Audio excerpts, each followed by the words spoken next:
তো বন্ধুরা, আজকে আমরা যাচ্ছিলাম মেলাতে। তো ঘন্টু মেলাতে এসে বলছে যে ব্রেক ডান্স উঠবে, তাই আমরা এখন ব্রেক ডান্স উঠতে যাচ্ছি। এই দেখো চলে এসেছি। তো এখন আমরা বসবো। তো এই দেখো এখানে উঠেই ঘন্টু দেখো ভয় এখনই শুকিয়ে গেছে। বাড়িতে ওঠার জন্য খুব লাফালাফি করছিল, কিন্তু এখানে উঠে চুপচাপ হয়ে গেছে। তো আমরা এখানে ব্রেক ডান্সে বসে বসে 10-12 বার খেলাম। মাথাটা ঘুরে গেল। ঘুরতে ঘুরতে একটুখানি ভিডিও করে নি। দেখো চুপচাপ হয়ে গেছে ভয়ে। ঘন্টু কি বলবে শোনো। ভয় সত্যি হয়ে গেছে। এত ভয় সত্যি দিয়ে গেছে। আমার এই জায়গাটা ভয় লাগছে, একবার ধাক্কা লাগলে।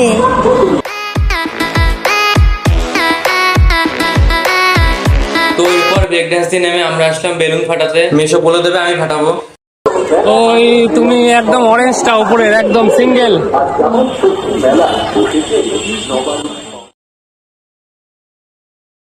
এবার ওর পাশেরটা ডান দিকেরটা, লালটা ডান দিকের লালটা। ও দেখি মুখটা। ঘন্টু এখান দিয়ে কি কিনবে বুঝে উঠতে পারছে না। এই দেখো এই জিনিসটা ভালোই লাগলো। তো আমরা এখান থেকে জিনিস কিনি। আর তোমাদের ভিডিওটা ভালো লাগলে একটা লাইক আর পেজটিকে ফলো করে রেখে দাও। তো আজকের মতো শেষ।